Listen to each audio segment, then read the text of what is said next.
देखिए, बिहार में चुनाव आ रहे हैं, तो इससे पहले कि आप डिसाइड करो कि किसको वोट देना है, मैं आपके सामने कुछ डेटा शेयर करना चाहता हूँ। इस पर्टिकुलर टाइम पे बिहार के अंदर 243 नेता है जो लास्ट टाइम जीत कर आए थे। उनमें से 163 नेता ऐसे हैं जिन पर की क्रिमिनल चार्जेस हैं, और इनमें से 123 तो ऐसे हैं जिन पर की बहुत ही गंभीर आरोप जैसे murder, attempt to murder, kidnapping और रेप जैसे बड़े आरोप है। इसका मतलब बिहार की विधानसभा के अंदर इस समय 68% यानी कि हर 3 में से 2 सीट पर बिहार की जनता ने एक ऐसे आदमी को बिठाया है जिसके ऊपर की क्रिमिनल चार्जेस लगे हुए हैं। मैं यहाँ स्क्रीन पर पार्टी वाइज कैंडिडेट की लिस्ट लगा देता हूँ, आप पॉज करके पढ़ लेना। और ये जो क्रिमिनल चार्जेस की मैं बात कर रहा हूँ, ये ऐसा नहीं है कि बस किसी ने आरोप लगा दिए हो ऐसे ही। ये वो चार्जेस हैं जो नेताओं ने खुद एफिडेविट लगा के डिक्लेयर किए हैं। मतलब कि सुप्रीम कोर्ट के अंदर ये चार्जेस फ्रेम हो चुके हैं। इसका मतलब कि पुलिस ने इन्वेस्टिगेशन किए हैं और उन्हें प्रूफ और आई विटनेस मिले हैं। ये वो चार्जेस है। अगर आपके ऊपर एक छोटा सा भी केस होगा तो आपको ऑफर लेटर नहीं मिलेगा किसी भी गवर्नमेंट जॉब का। एक पियोन की जॉब तक के लिए आपको ऑफर लेटर नहीं मिलेगा। लेकिन इतने सारे चार्जेस के साथ ये नेता देश चला सकते हैं। आप अपने आसपास के लोगों से पूछ लो, कोई भी नहीं चाहता कि उसके ऊपर एक क्रिमिनल नेता आकर बैठे। हम लोग ये कभी नहीं चाहेंगे कि हमारे इतने काबिल आईएएस और पीसीएस इन रेपिस्ट और मर्डरर्स के आगे पीछे दौड़े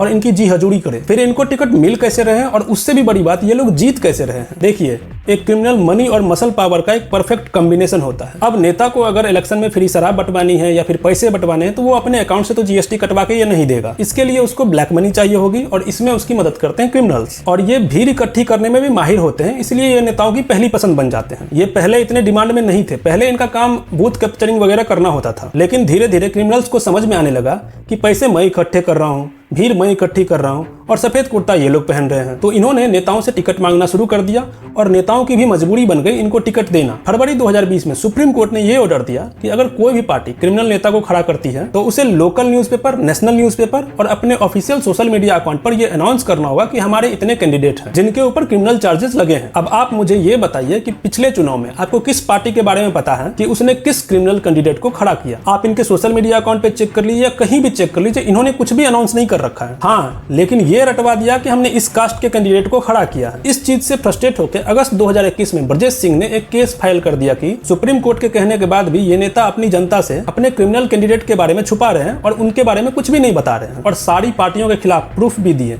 कि 2020 के चुनाव में इन्होंने लोगों से अपने क्रिमिनल कैंडिडेट के बारे में छुपाया है। अब इस पे सुप्रीम कोर्ट ने इन्वेस्टिगेशन करवाई। अब आप सोचिए कि इस पे जांच होने के बाद क्या हुआ होगा। 5 लाख, 3 लाख, 2 लाख इतनी जुर्माना देकर सारी पार्टियां छूटी है। ऊपर से एक भी पार्टी ऐसी नहीं थी जिसने क्रिमिनल नेता खड़ा ना किया हो। और उससे भी बड़ी चीज कि सुप्रीम कोर्ट के बोलने के बाद भी इन सारी पार्टियों ने अपने क्रिमिनल कैंडिडेट के बारे में लोगों से छुपाया। देखिए, आप किस पार्टी को सपोर्ट करते हैं इसमें दखल देना मेरा काम नहीं है, लेकिन जिन पार्टियों के लिए आप घंटों अपने दोस्तों से बहस कर रहे हो, लंबी बहस कर रहे हो, एक बार उस पार्टी से भी पूछ लो कि भाई आपको फाइन क्यों देना पड़ रहा है और आप क्यों क्रिमिनल्स को टिकट दे रहे हो। जिस भी स्टेट में नेता अपना इंटरेस्ट दिखाना शुरू कर देते हैं उस स्टेट का बुरा टाइम चालू हो जाता है। जैसे कि देखिए, यूपी पूरे इंडिया में हर पॉलिटिकल पार्टी के लिए इंपॉर्टेंट है और यही रीजन है कि यूपी पूरे इंडिया में नंबर 1 पे आता है मजहबी दंगे कराने में। सबसे कम सीटों वाले राज्य जिस पे ध्यान नहीं देते ये नेता लोग, जैसे कि सिक्किम वगैरह, पूरे इंडिया में सबसे पीसफुल स्टेट्स हैं। और ये कोई कोइंसिडेंस नहीं है, जैसा राजा वैसी प्रजा। एक बकरी अपने नीचे बकरी बनाएगी, शेर नहीं बनाएगी। इसीलिए जिस स्टेट में क्रिमिनल नेता सबसे ज्यादा जीत के आते हैं उस स्टेट में क्राइम भी सबसे ज्यादा होती है। एक छोटी सी गूगल सर्च आप करेंगे, आपके सामने सारा डेटा आ जाएगा। सारे न्यूज चैनल को इन्होंने खरीद लिया। देश में कुछ भी बात हो,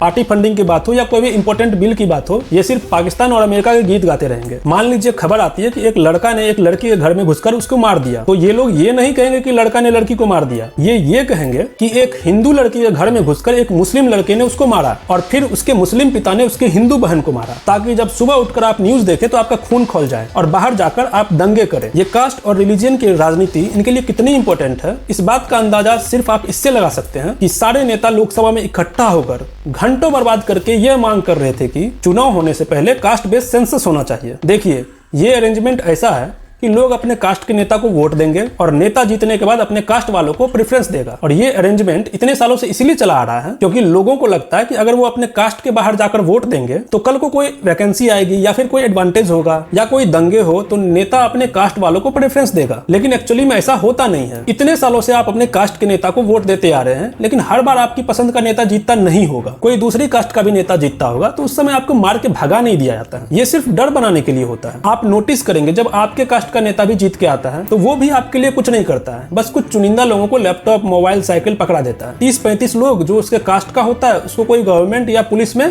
पोस्ट दे देता है और बाकी लोग बिना मतलब के खुश रहते हैं कि देखो हमारी सरकार है। एक्चुअल में जो कास्ट इनको वोट करती है ये उनके साथ भी धोखा करते हैं। जैसे ही पावर में आते हैं ये लोग सिर्फ अपने गुर्गों को ठेका दिलवाते हैं। जो पैसा इन्होंने वोट खरीदने में लगाया है वो वापस निकालते हैं। देखिए, आपकी समाज में इज्जत तब होती है जब आपके पास पैसे होते हैं, इसलिए नहीं होती कि आप कितने लोगों से लड़े हैं अपने धर्म को लेकर। कोई भी आदमी ऐसे आदमी को रोजगार या बिजनेस अपॉर्चुनिटीज नहीं देता है जो नफरत से भरा हुआ है। आप खुद भी ऐसे आदमी को रोजगार नहीं दोगे जो आपकी कंपनी में आके धर्म के नाम पे लड़ता फिर रहा हो। अगर आपके पास पैसे होंगे तो आप सीरिया में जाके इन्वेस्ट नहीं करोगे, आप एक ऐसे कंट्री में इन्वेस्ट करोगे जो कंट्री स्टेबल हो। और जिस कंट्री में दंगे होते हैं वो कंट्री कभी स्टेबल रह ही नहीं सकता। आप देख लेना, जो लोग ये हिंदू मुस्लिम करते हैं और दंगों में आगे रहते हैं, ये लोग एकदम बिल्कुल ही खाली और नकारा होते हैं। इनके बाल कटवाने के बाद भी इनके पिताजी आके पैसे देते हैं। जो मेजोरिटी में लोग होते हैं उनको ये समझाया जाता है कि अगर वोट नहीं दिया तो कोई और आके आपके ऊपर राज करेगा और सब खत्म हो जाएगा। और माइनॉरिटी में जो लोग हैं उनको ये समझाया जाता है कि ये लोग इतने सारे हैं, आप लोगों को खत्म कर देंगे। अब अगर मैं माइनॉरिटी की बात करूं तो पारसी सिर्फ 0.006% है टोटल पॉपुलेशन के, लेकिन सबसे ज्यादा पढ़े लिखे हैं और सबसे ज्यादा पैसे वाले। उनको मतलब नहीं है दंगों से, उनको बिजनेस से मतलब है। आप कितना भी अच्छा भाषण दे दो उनके सामने, वो कभी भी जाके ट्रेन में आग नहीं लगाएंगे। देखिए, माइनॉरिटी का भला तब होगा जब उसका कोई नेता